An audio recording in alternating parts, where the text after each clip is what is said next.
অনেক মা ছেলের প্রশ্ন করে, আমি তোরে এত কষ্ট করে লালন পালন করলাম, আর বিয়ে করার পরে বউ তোর আপন হয়ে গেল। এরকম একটা কমন প্রশ্ন আছে না নাই?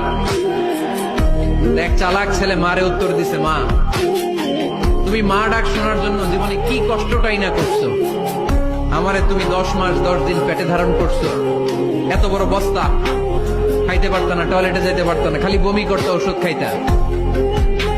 10 মাস পেটে ধারণ করলা, 2 বছর দুধ খাওয়াইলা, আমার পেশাব পায়খানা পরিষ্কার করলা।